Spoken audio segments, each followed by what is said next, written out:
السلام عليكم ورحمة الله وبركاته.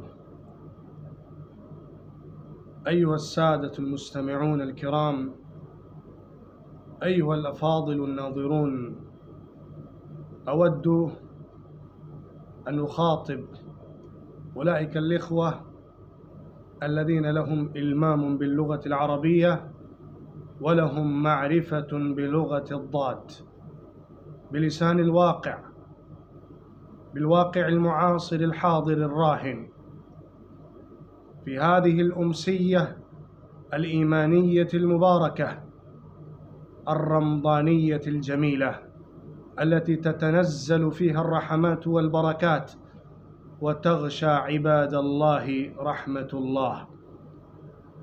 أيها الإخوة الحاضرون، إن الواقع المعاصر والحاضر أو الظاهرة المعاصرة التي نحن نمر بها تدرسنا دروسا وتفتح علينا أبوابا من المعرفة والحقائق والإمكانيات للمستقبل. أيها السادة، إن أزمة كورونا التي اجتاحت العالم البشري كله واكتسح ظلامها على الشرق والغرب، طبق الآفاق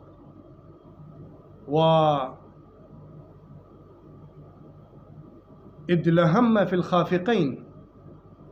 ما هذه المصيبة؟ ما هذه الأزمة؟ ما هذه الكارثة؟ هل نحن كمؤمنين نراها كفيروس عادي، أم نحن نراها كأطباء بالبحث العلمي الطبي، أم نحن نراها كإنسان عام ساذج؟ مصيبة أقفلت الأبواب وأغلقت الدكاكين. كيف نراها؟ وماذا نحن نخرج النتائج منها؟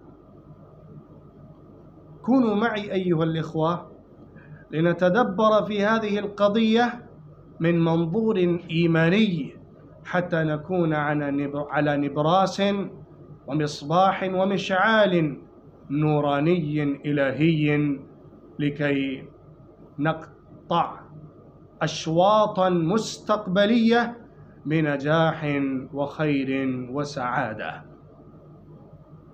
أيها الإخوة المؤمنون،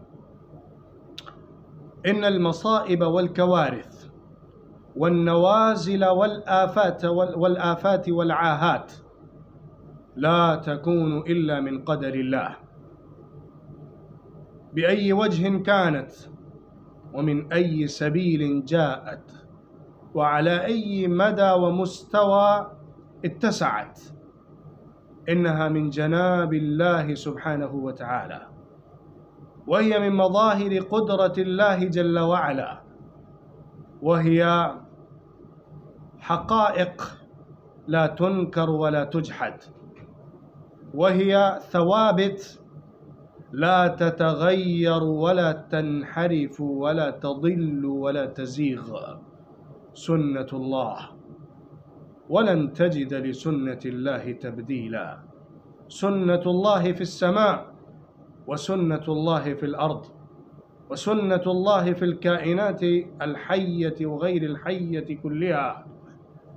إن نظام الله واحد، إن نظام الله واحد، وقدرة الله مطلقة، وجبروتية الله قاهرة غلابة، وسلطان الله عظيم جليل. ملك الله قائم في السماء، ولله ملك في الأرض، ولله مظاهر القدرة في كل الكائنات لمن يتدبرها ويتعقلها ويفهمها ويدبرها، فله الذكرى والعبرة. أيها الإخوة، إن هذه المصيبة لها تحليلات مختلفة، وهذه الأزمة لها تفسيرات كثيرة. من الممكن أن يفسرها أحد بأنها حرب بيولوجية قائمة بين القوات العالمية الكبرى. ثم في تفسير هذه الظاهرة أو هذه الرؤية يمكن لأحد أن يرى بعض الحجج والدلائل بأنها قائمة أو متوجهة إلى الأعداء من قبل الصين، ومنهم من يرى بالدلائل الأخرى أو بالظواهر الثانية أنها متوجهة من القوة العالمية الكبرى الولايات المتحدة الأمريكية، أو يرى أحد غير هذه الرؤية من الرؤى. وتفسير آخر أنها أزمة لمرض فيروسي طبيعي ناتج بالأسباب الطبية المعلومة، ولها حقائق معلومة ومدروسة وواقعية محققة. هذه هي الرؤية من الرؤى. وممكن أن يرى أحد من الإخوة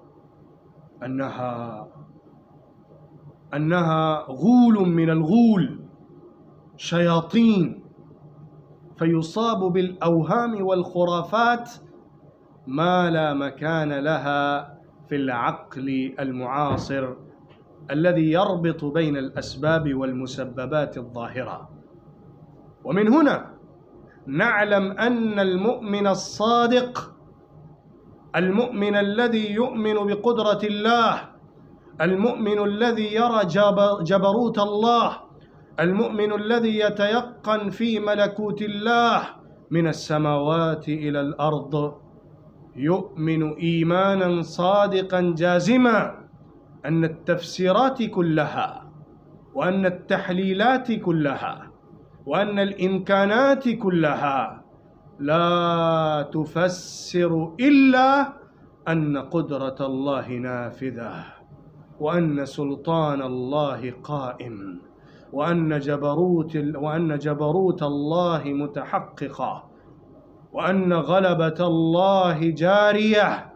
هذا هو التفسير الأوحد في نفس المؤمن الصادق، مع التعرض للتفسيرات الإمكانية والتحليلات الممكنة الأرضية الواقعة المربوطة بالأسباب والظواهر الممكنة.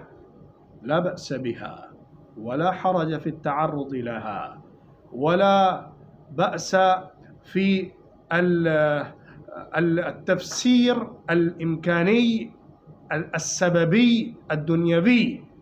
لكن المؤمن كيف يرى الحقائق، لكن المؤمن كيف يؤمن بالوقائع، لكن المؤمن كيف يتعرض للأزمات. هذا ما أريد أن أوجه نفسي إليه وأوجهكم إليه. ألا إن المؤمن يؤمن بقدرة الله، يؤمن بسلطان الله، فيوكل الأمور كلها إلى الله، وينسب كل المظاهر والظواهر والبواطن إلى الله جل جلاله وعم نواله. أيها الإخوة، المساجد مغلقة،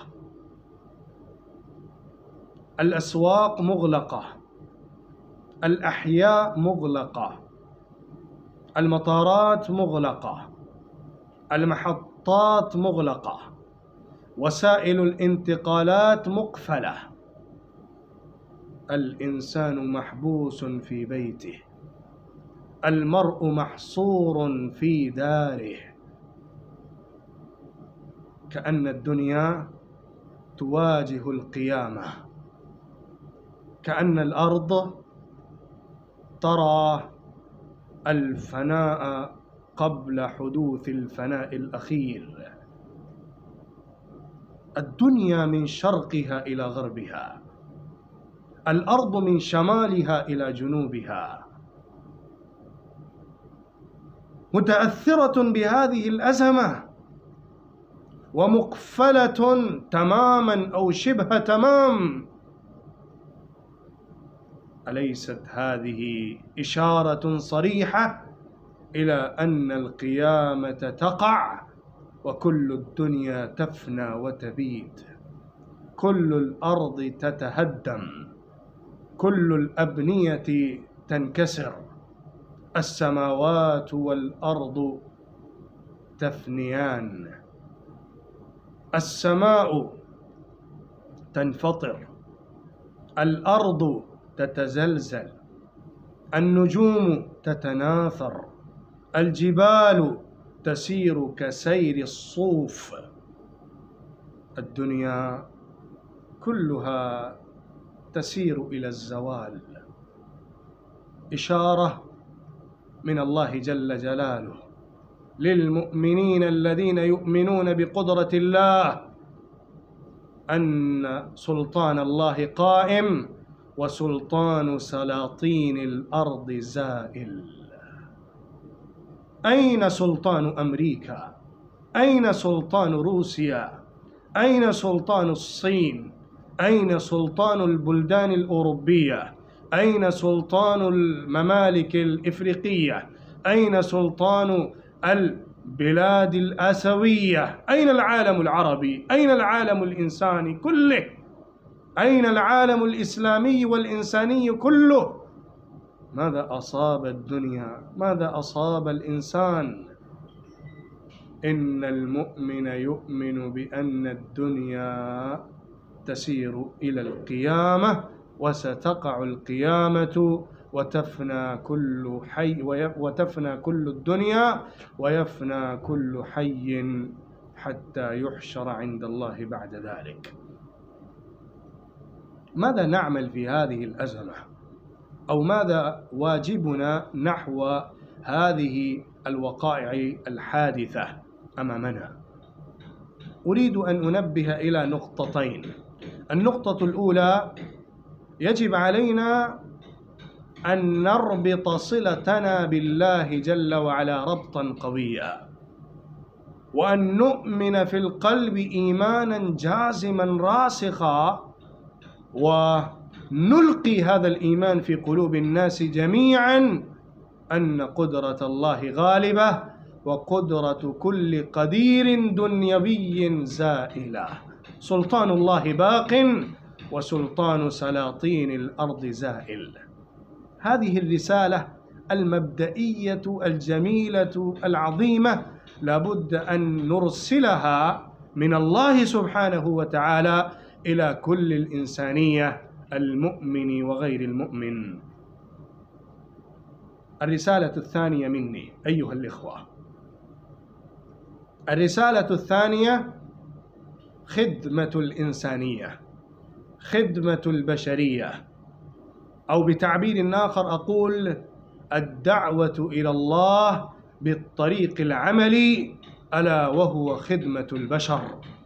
الناس المحتاجون، الناس الفقراء، الناس البائسون، الناس المستغيثون، الناس المتلفهون، الناس البؤساء، أصحاب الضراء والبأساء، الذين يموتون جوعا ويتململون صباحا ومساء جوعا وعطشا، لابد أن نقدم أيادي النصر والمساعدة بكل إمكانيات وبكل طاقات وبكل ممتلكات عندنا. هذا واجب إنساني، وقبل ذلك واجب إسلامي عظيم أصيل. أيها الإخوة، أيها السادة، هذه هي هاتان رسالتان بسيطتان من قبلي في هذه المناسبة، أود أن أوصي نفسي بهما وأوصيكم أيها المستمعون الكرام بهما، حتى نؤدي دورنا الحقيقي كأمة أخرجت للناس في هذه الأزمة المعاصرة، وحتى نكون عند الله سبحانه وتعالى من الذين يصبرون على الأذى ويدعون إلى الله ويوصون بالصبر ويوصون بالحق. اللهم اجعلنا من هؤلاء ووفقنا لما فيه خير للإنسانية كلها، ويجعلنا من الذين يصبرون على الأذى، ويجعلنا من الذين يقيمون دينه بكل ممتلكات وقوات عندهم. والله ولي التوفيق، والسلام عليكم ورحمة الله وبركاته.